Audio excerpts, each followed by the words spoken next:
Terminal Pulau Gadung yang terletak di Jakarta Timur adalah salah satu terminal bus terbesar di Jakarta yang mulai beroperasi pada tahun 1980-an.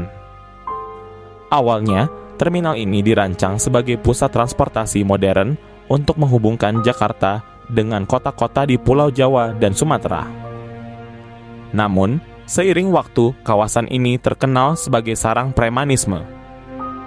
Di era 1990-an hingga awal 2000-an, Pulau Gadung menjadi simbol kekacauan karena tingginya aktivitas preman. Para preman sering memeras sopir bus, pedagang kecil, dan bahkan penumpang, memanfaatkan kurangnya pengawasan. Operasi ilegal, seperti perjudian dan perdagangan barang curian, juga merebak di sekitar terminal. Meskipun pemerintah beberapa kali melakukan razia, premanisme tetap sulit diberantas karena jaringan mereka yang kuat dan menyimpan banyak kisah kelam di baliknya, seperti yang dialami keluarga Karim. Karim adalah seorang perantau asal Madura yang dikenal pendiam yang tinggal di kawasan Pulau Gadung, Jakarta Timur. Ia bekerja sebagai buruh serabutan demi memenuhi kebutuhan hidupnya dan adiknya Ningsih. Sudah sekitar 5 tahun yang lalu mereka mencari penghidupan lebih baik di kota Jakarta. Di kampung halamannya, Karim ini bisa dibilang bukan orang sembarangan. Ia adalah seorang ahli carok yang terkenal dengan sebutan pendekar Madura yang menjadikan celuritnya sebagai simbol kehormatan dan senjata yang mematikan. Namun, Karim harus memutuskan untuk meninggalkan jalan penuh darah itu setelah kematian istrinya dalam sebuah tragedi pertarungan antar keluarga di Bangkalan. Ia berjanji pada dirinya sendiri untuk menjalani hidup yang lebih baik, damai, dan menjaga adiknya sebagai keluarga satu-satunya yang tersisa. Ningsih adalah satu-satunya keluarga yang tersisa. Dia adalah gadis yang polos berusia 18 tahun. Ia bekerja sebagai penjual nasi bungkus di dekat terminal Pulau Gadung. Dengan senyumnya yang ramah dan tutur katanya yang sopan membuat banyak orang menyukainya. Namun dengan keramahannya itu justru menarik perhatian orang-orang yang salah. Dan takdir memiliki rencana lain, sebuah tragedi yang akan mengguncang kehidupan mereka. Malam itu, Ningsih pulang lebih larut dari biasanya. Gerobaknya yang ia gunakan untuk berjualan ternyata mengalami kerusakan, sehingga ia harus pulang berjalan kaki melewati gang sempit yang gelap. Di sanalah Rico dan geng preman terminal Pulau Gadung menghadangnya. Rico ini adalah pemimpin geng besar di kawasan itu. Dia dan sekitar 30 anak buahnya terkenal karena rese dan kejam. Mereka sering kali memeras para pedagang kecil dan sopir angkutan di terminal. Rico, yang sejak lama mengincar Ningsih, melihat kesempatan ini sebagai waktu yang tepat untuk melancarkan aksi bejatnya. Malam itu Rico dan 30 anak buahnya mencegat Ningsih di gang sempit yang gelap. Di bawah ancaman pisau dan pukulan kasarnya, kehormatan Ningsih direnggut secara bergantian dengan anak buah Rico tanpa belas kasihan. Setelah mereka puas melampiaskan nafsunya yang keji itu, gadis itu ditinggalkan tak berdaya, tubuhnya penuh luka dan jiwanya hancur. Di sana tidak ada satu orang pun yang berani menolongnya. Ketika Ningsih sampai di rumah dengan tubuh penuh luka dan jiwanya yang hancur, Karim terpaku. Ia langsung mendekap adiknya yang menangis tanpa suara. "Apa yang terjadi, Ningsih?" tanya Karim dengan suara gemetar. Namun, Ningsih hanya bisa menangis, tidak mampu berkata apa-apa. Dengan melihat kondisi adiknya dari luka-lukanya, Karim tahu bahwa kehormatan adiknya telah direnggut. Malam itu, amarah Karim bangkit. Hatinya yang dulu bersumpah untuk damai kini terbakar. Ia tahu bahwa di dunia ini ada saat-saat di mana hukum tidak mampu memberikan keadilan. Di dalam rumahnya yang sederhana, Karim mengambil celurit tuanya yang tergantung di dinding. Senjata itu adalah pusaka keluarga yang menjadi saksi bisu dari banyak pertarungan carok yang pernah ia menangkan dulu. Karim menggenggamnya dengan tangan gemetar dan mengingat janji yang pernah ia buat. Namun, bayangan wajah Ningsih yang penuh luka membuat semua keraguannya sirna. Ini demi kehormatan keluarga, demi darah adikku, aku tidak akan berhenti sebelum orang yang menghancurkan hidup Ningsih menerima balasannya, ucap Karim sambil menggenggam celuritnya erat-erat. Karim tahu, jalan yang akan ia tempuh ini tidak akan mudah. Karena Richo bukan sekadar preman biasa, ia dan anak buahnya terkenal kuat memiliki jaringan di berbagai daerah. Termasuk terminal Pulau Gadung, bahkan mereka melindungi aktivitas ilegal di wilayah itu. Tetapi Karim tidak peduli. Malam itu, Karim mengasah celuritnya dengan sepenuh kemampuannya kembali menjadi seorang carok. Jalan damai yang ia pilih selama bertahun-tahun akhirnya berakhir. Singkat cerita, pada keesokan harinya Karim pun mencari informasi tentang geng Richo di terminal. Ia mencari informasi dan bertanya kepada sopir bus, pedagang kaki lima, dan tukang parkir di terminal Pulau Gadung.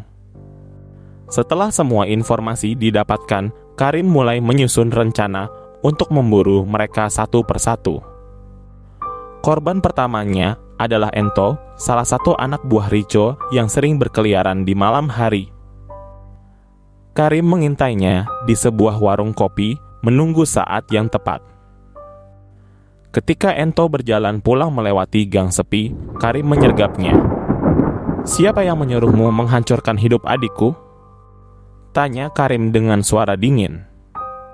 Ento mencoba melawan dengan pisau yang ia bawa di balik pinggangnya, tetapi Karim lebih cepat. Dengan satu tebasan celurit, Ento tumbang terkapar. Karim meninggalkan tubuh Ento di tengah jalan dengan meninggalkan pesan yang tertulis untuk Ningsih. Pada keesokan harinya, berita kematian Ento menyebar cepat. Geng Richo mulai gelisah, tetapi mereka belum tahu siapa yang menjadi ancaman ini. Penyergapan di terminal dalam waktu 1 minggu, Karim berhasil menewaskan 5 anak buah Richo yang lainnya. Setiap serangan yang dilakukan dengan presisi dan penuh perhitungan. Dan tidak ada yang selamat dari celuritnya, senjata yang ia gunakan dengan keahlian yang luar biasa. Richo yang mulai merasa terpojok memerintahkan seluruh anak buahnya untuk berkumpul di terminal Pulau Gadung. Mereka mempersenjatai diri dengan parang, pisau, dan kayu balok. Richo yakin bahwa dengan kekuatan jumlah mereka akan mampu mengalahkan musuhnya. Malam itu, Karim mendatangi terminal dengan celurit yang ia sembunyikan di balik jaket hitamnya. Wajahnya penuh amarah. "Aku datang untuk kalian semua," teriak Karim, memecah kesunyian malam. Tanpa banyak basa-basi, pertarungan berdarah pun dimulai. Karim mengeluarkan celuritnya dan menyerang membabi buta. Gerakannya sangat cepat dan lincah seperti bayangan. Geng Richo, meski bersenjata lengkap, mereka tidak mampu menghadapi kelincahan Karim yang begitu gesit.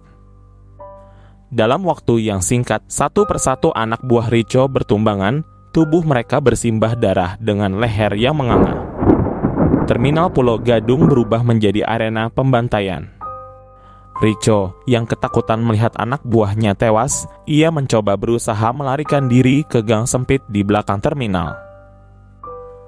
Karim pun mengejarnya, hingga akhirnya keduanya berhadapan. "Kau sudah mengambil segalanya dariku. Dengan tangan ini, aku akan mengakhiri hidupmu," kata Karim dengan suara penuh amarah. Pertarungan terakhir pun berlangsung sengit. Richo mencoba melawan dengan golok besar, tetapi Karim lebih cepat dalam satu tebasan mematikan kepala Richo terpisah dari tubuhnya. Ketika malam berakhir, 30 preman tewas di tangan Karim. Tubuh mereka berserakan di terminal menjadi saksi dari dendam yang membara. Karim berdiri di tengah mayat-mayat itu, celuritnya berlumuran darah. Namun, tidak ada rasa lega di hatinya. Meski dendamnya sudah terbalaskan, kehormatan Ningsih tidak akan pernah kembali. Setelah pembantaian di terminal Pulau Gadung, Karim berjalan perlahan menuju rumah. Malam itu hening, hanya suara langkah kakinya yang terdengar. Celuritnya masih berlumuran darah, simbol dari pembalasan yang telah ia tuntaskan. Di rumah, ia menemukan Ningsih duduk di sudut kamar, masih terjebak dalam trauma. Karim memeluknya erat dan menyeka air matanya. Adik, semua sudah selesai. Orang-orang yang menyakitimu sudah terbayarkan dosanya, ucap Karim dengan nada yang lembut. Namun, di balik suara tenangnya, Karim merasa hampa. Lah tahu, apapun yang ia lakukan tidak akan pernah bisa mengembalikan kehormatan dan kebahagiaan adiknya. Malam penuh renungan, Karim duduk di depan rumah memandang celurit di tangannya. Ia mengingat masa-masa mudanya di Madura, bagaimana ia bertarung demi kehormatan dan harga diri. Tetapi kali ini, ia merasa berbeda. Aku telah menegakkan keadilan dengan caraku, pikir Karim. Tapi ini bukan jalan yang benar. Ia tahu apa yang harus dilakukan. Meski ia membalaskan dendam keluarganya, pembunuhan tetaplah pembunuhan. Ia tidak ingin hidup selamanya dalam pelarian, apalagi meninggalkan Ningsih seorang diri tanpa kepastian. Singkat cerita, keesokan harinya Karim bersiap-siap.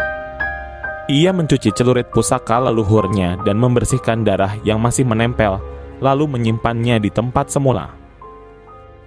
Senjata itu tidak lagi ia perlukan. Ningsih, aku harus pergi, ucap Karim dengan lembut. Ningsih menatap kakaknya dengan mata penuh kekhawatiran. Kak Karim, apa yang akan kakak lakukan? Aku akan menyerahkan diri ke polisi. Aku sudah melakukan banyak hal buruk. Ini waktunya aku bertanggung jawab, jawabnya tegas. Ningsih menangis, tetapi ia tahu keputusan Karim tidak bisa digoyahkan. Dengan langkah yang tenang, Karim berjalan ke kantor polisi terdekat. Suasana sempat tegang ketika Karim masuk dengan tenang. Beberapa petugas mengenal wajahnya dari laporan saksi mata di terminal Pulau Gadung. Saya Karim, ucapnya dengan suara tenang. Saya orang yang Anda cari. Saya yang membunuh Rico dan anak buahnya. Para polisi terkejut. Seorang pria menyerahkan diri atas kasus yang besar yang baru saja mengguncang Jakarta. Salah satu petugas bertanya, "Kenapa Anda melakukannya?" Karim menunduk sejenak, lalu menjawab, "Mereka menghancurkan hidup adik saya. Saya hanya membela kehormatan keluarga saya. Tapi saya tahu apa yang saya lakukan juga salah." Tanpa perlawanan, Karim pun menyerahkan tangannya untuk diborgol. Ia diantar ke sel tahanan, di mana ia duduk sendirian dan merenungkan semua yang telah terjadi. Kasus Karim menjadi berita besar di Jakarta. Ada yang menganggapnya sebagai pahlawan yang menegakkan keadilan di luar hukum, sementara yang lain mengecamnya sebagai pembunuh berdarah dingin. Dalam persidangan, Karim mengakui semua perbuatannya tanpa sedikit pun berusaha membela diri, lah hanya meminta satu hal kepada hakim. Jangan hukum adik saya atas apa yang telah saya lakukan, ia hanya korban. Kemudian hakim memutuskan Karim bersalah atas pembunuhan berencana, tetapi karena latar belakangnya yang membela kehormatan keluarga, hukuman mati diubah menjadi penjara seumur hidup. Kemudian Karim menjalani hari-harinya dengan tenang. Ia menjadi sosok yang dihormati oleh para tahanan lain, bukan karena kekerasan, tetapi karena kebijaksanaan dan penyesalannya yang mendalam. Ningsih rutin mengunjunginya, membawa makanan dan cerita dari luar. Setiap kali ia datang, Karim selalu tersenyum meski hatinya terasa berat. "Aku hanya ingin kau bahagia, Ningsih," kata Karim suatu hari. Kisah Karim mengajarkan bahwa dendam dan keadilan sering kali berada di jalan yang berbeda. Meski ia berhasil membalaskan kehormatan adiknya, ia akhirnya menyadari bahwa hukum tetap harus dihormati. Dan menyerahkan diri adalah cara Karim menunjukkan tanggung jawab atas perbuatannya, meski ia tahu kebebasannya akan hilang selamanya. Singkat cerita, setelah menyerahkan diri, Karim dihukum penjara seumur hidup. Di lembaga pemasyarakatan Salemba, ia menjadi tahanan yang penuh sorotan. Sebagian napi mengaguminya sebagai sosok pahlawan, tetapi ada juga para napi yang memandangnya sebagai ancaman. Penjara adalah dunia keras, di mana kekuasaan sering dipegang oleh mereka yang kejam. Para narapidana senior dengan jaringan kuat menguasai segalanya, dari perdagangan narkoba hingga aturan tidak tertulis yang harus ditaati. Salah satu penguasa yang ada di dalamnya adalah Rama Cobra. Ia adalah mantan preman kelas kakap yang mengendalikan hampir semua para napi dengan tangan besinya. Karim berusaha menjalani hukuman dengan tenang. Ia tidak mencari masalah, hanya fokus pada pekerjaan penjara dan ibadahnya. Namun, ketenangan itu tidak bertahan lama. Rama merasa terancam oleh kehadiran Karim. Nama besar Karim sebagai legenda carok yang menewaskan 30 preman terminal membuatnya dianggap sebagai pesaing. Rama memerintahkan kaki tangannya, Gino dan Wahid, untuk menguji nyali Karim. Suatu siang, saat makan siang di kantin penjara, Karim sedang duduk sendirian. Gino dan Wahid mendekatinya dengan senyum licik. "Kau si petarung carok itu ya, kau hebat di luar sana, tapi di sini semua tunduk pada Rama Cobra," ejek Gino sambil menendang baki makanan Karim. Karim mengangkat pandangannya perlahan. Wajahnya tetap tenang, tetapi tatapannya tajam seperti pisau. "Aku tidak mencari masalah. Ambil saja makananku kalau kau butuh," ucap Karim dengan nada dingin. Namun, Gino tidak puas. Ia mencoba menarik kerah baju Karim, tetapi dalam sekejap, Karim menangkap tangannya dan memelintirnya hingga terdengar suara tulang retak. "Aku sudah bilang, aku tidak mencari masalah," kata Karim sambil melepaskan Gino yang menjerit kesakitan. Semua napi di kantin terdiam. Itu adalah peringatan bahwa Karim bukan orang yang bisa diremehkan. Kabar tentang insiden itu sampai ke telinga Rama Cobra. Ia marah karena anak buahnya dipermalukan. Rama merencanakan untuk membalas. Ia tahu Karim adalah petarung yang tangguh, jadi ia memutuskan untuk bermain kotor. Pada malam yang gelap, saat para napi sedang tidur, Gino dan Wahid bersama 3 napi lainnya menyelinap ke sel Karim. Mereka membawa bilah tajam yang diselundupkan dari bengkel penjara. Namun, Karim sudah terbiasa dengan bahaya. Ia terbangun oleh suara langkah mereka. Dalam gelap, ia mengambil kursi kayu yang ada di selnya dan bersiap. Ketika Gino membuka pintu sel, Karim menyerang dengan cepat. Kursi kayunya menghantam kepala Gino, membuatnya jatuh pingsan. Wahid dan yang lainnya mencoba menyerang bersamaan, tetapi Karim menghindari setiap serangan dengan gerakan yang cekatan. Dengan tangan kosong, Karim melumpuhkan satu persatu musuhnya. Darah mengalir di lantai dan jeritan mereka membangunkan napi lain serta petugas penjara. Ketika sipir datang, mereka menemukan Karim berdiri di tengah 5 napi yang terkapar tak berdaya. Setelah insiden itu, Karim dipindahkan ke sel isolasi. Kepala sipir, Pak Harjo, memanggilnya untuk dimintai keterangan. "Karim, kau tahu aturan di sini. Kekerasan tidak akan ditoleransi," ucap Harjo dengan nada serius. "Saya tidak memulai ini, Pak. Tapi saya tidak akan membiarkan diri saya dibunuh," jawab Karim dengan tenang. Harjo menatap Karim dalam-dalam. Ia tahu siapa Karim sebenarnya dan memahami bahwa lelaki ini hanya bertahan hidup di dunia penjara yang keras. aku akan memindahkanmu ke blok lain. Tapi ingat Karim, di sini dendam tidak akan pernah selesai begitu saja, kata Harjo sebelum mengakhiri pertemuan itu. Di blok baru, Karim kembali mencoba hidup damai. Tetapi Rama Kobra tidak bisa membiarkan penghinaan itu berlalu. Ia mengatur sebuah pertemuan di lapangan olahraga penjara di sebuah tempat yang sering digunakan untuk duel antar napi secara ilegal. Karim, kalau kau benar-benar legenda, tunjukkan di sini, teriak Rama di tengah kerumunan napi yang bersorak-sorai. Karim awalnya enggan. Ia tidak ingin pertarungan ini terjadi. Namun, ia tahu bahwa menolak hanya akan membuat situasi lebih buruk. Baik, tapi kalau aku menang, kau berhenti menggangguku, jawab Karim dingin. Rama menyeringai. Dan kalau aku menang, kau tunduk padaku seumur hidup, ucap Rama Kobra dengan nada yang mengancaman. Pertarungan pun dimulai. Rama dengan tubuh besar dan otot kekar menyerang lebih dulu. Ia mengayunkan rantai besi yang berhasil ia selundupkan, mencoba melukai Karim. Namun, Karim dengan pengalaman bertarungnya selama bertahun-tahun sebagai carok bergerak cepat. Ia menghindari setiap serangan Rama dengan ketegangan yang mengerikan.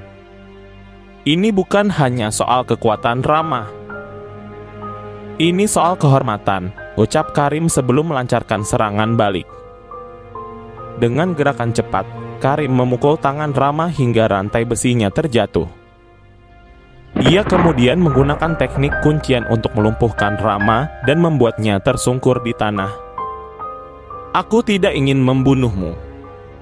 Tapi jangan pernah kau mencoba melawanku lagi, bisik Karim sebelum melepaskan Rama. Kerumunan napi terdiam, tidak ada yang berani bersuara. Kekuasaan Rama hancur malam itu dan Karim secara tidak langsung menjadi sosok yang dihormati di penjara. Setelah pertarungan itu, Karim menjadi tokoh yang dihormati di antara para napi. Namun, ia tidak pernah menggunakan kekuatannya untuk menindas. Sebaliknya, ia menjadi sosok pelindung, membantu napi-napi muda yang sering menjadi korban kekerasan di penjara. Di balik jeruji, Karim menemukan arti baru dari kehormatan. Bukan lagi melalui kekerasan, tetapi melalui pengorbanan dan perlindungan terhadap yang lemah. Hidupnya mungkin terbatas di penjara, tetapi legenda Karim, si carok dari Madura, terus hidup menginspirasi mereka yang mencari keadilan dan kehormatan dengan cara yang benar. Kekuatan sejati bukanlah tentang siapa yang paling kuat, tetapi tentang bagaimana menggunakan kekuatan itu untuk melindungi, bukan menghancurkan. Demikian kisah yang Satelit Misteri sampaikan. Semoga kalian semua yang setia mendengarkan cerita Satelit Misteri sehat selalu dimanapun berada. Sampai jumpa lagi.